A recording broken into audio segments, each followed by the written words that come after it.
Whenever we finish a project, we do a lot of soul searching. A lot of reference got kicked around. The Seven Samurai, the Magnificent Seven. We talked very early on about showing off a more human approach to Spartans. I mean, we definitely focused on trying to go back to sort of the core of what made Halo CE, the Combat Evolved, the sort of phenomenon that it is. I remember my first time playing Halo, and I was in that first level, and after winding through these technical corridors, fighting aliens, and then I step out into this world, and it just opens up in front of me, and it's beautiful and alien and huge. That was a sort of seminal moment for me, and I think that's part of what we want to capture in Reach.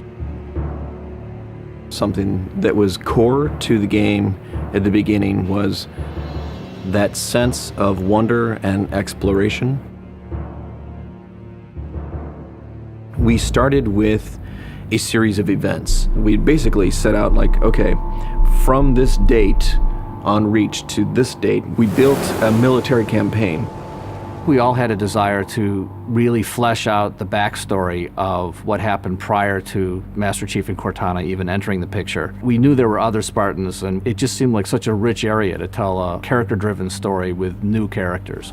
We wanted this team to feel like a Delta Force type team that are usually a smaller number. Why are we not seeing explosives residue? This particular team, Noble Team, they've survived by staying together. You're Noble 6, you're a replacement for a Spartan that's died. You're experiencing this story, boots in the mud. We looked at the story of Reach, and it was obviously a more intimate, character-driven story.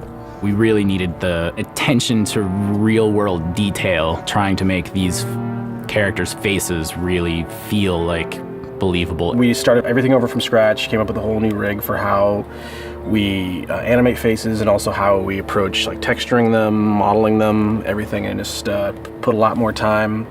Difference about a couple million polygons. We absolutely want Reach to tell a human story, and that's going to require us to invest significantly into higher fidelity models, much more open environments, larger numbers of AI than ever before in a Halo game. To pull off the vision for what we had for this game, we ended up gutting almost every part of the engine, retooling things to make it run faster, to make it run better, it look better. We had to throw out all of our technical systems. We had to then throw out the content that went with it because that content didn't represent the new bar we were going for. Copy that, on our way. Don't need command to tell me. Been on hers half my life. Let's shoot it. We've got a great team of guys, and they could take motion capture and they could make the poses way more dynamic, way more expressive. Those changes bring out the life, they bring out the style of our characters. We had probably 4 times the amount of polygons to play with this time around, which gave us a lot more freedom and creativity in what we wanted to achieve. When you look at total engineers that are actually putting code that are actually affecting this game, I mean, it's massive, 30 plus guys, it's crazy. When you shoot a rock face, you'll see sparks, rock chips, dust. In Halo 3, we had a maximum of 100 colliding particles. In Halo Reach, we have thousands. We've got much more customizable Spartans than we've ever had in the past. The number of polygons we can draw at one time has skyrocketed. It's changed the way we build things up close as well as out far. This is where Noble Team arrives, and then you're going to work your way down, all the way down these terraces. Big open environments, epic skyboxes. These are things that are quintessential to Halo. Like, we're building a planet that exists 500 years from now. We want to build spaces that you want to explore. We want to put twice as many characters, vehicles, and weapons into that environment. That's going to require massive improvements to the way we handle our artificial intelligence in the game. We now can put so many AI in an encounter that you can put 4 Spartans, the player, 8 Marines against 30-ish Covenant, and that's an actual serious challenge. Bringing the elites back was something that was really a true joy for us because they're such an awesome character to fight.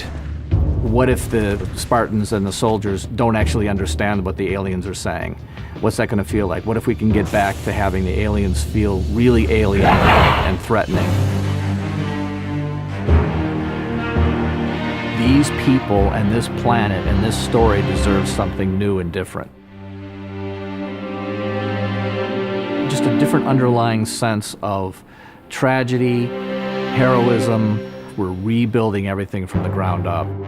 You have to walk this very fine balance. We want to add new things, but we don't want to rough up anybody's baby. I mean, that's the whole thing about the crazy sausage that is Bungie's Halo Reach ODST universe, is that we've sort of developed this gameplay that every person sort of has the different things about it that they like, and I still think that we still struggle to figure out exactly what, like what can we add or remove without pissing off certain people in the population. We looked at the Halo 3 assault rifle, and it really does feel kind of dated. It fit the tech then, but now we have all of these new polygons to play with. We went to a lot of trouble to sort of ground the weapons and the vehicles more in this sort of more real, more gritty world. We refined a lot of the weapons to push them into their particular role, and that role is defined a lot by range and the range of combat that you're going to play. For instance, the DMR, which is a sort of medium to long range suppression marksman rifle.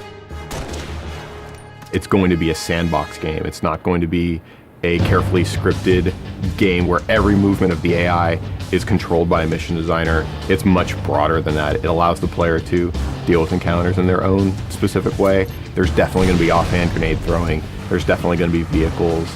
There's definitely going to be a large number of weapons that are incredibly powerful, incredibly accurate, that allow the player to feel like a badass. Now, if you melee him in the back of the head, like you really mean it, you're holding down on the button, and you will launch into this more elaborate animation sequence. It's going to be a very different campaign experience for people overall. We're doing stuff in the campaign that people absolutely won't expect from a Halo game. Bigger battles. Brand new cast of characters. An incredibly ambitious game. Every neuron in my head is firing with just reach, reach, reach. We knew from the beginning what the end was going to be. This is the definitive Halo made by the people who created Halo.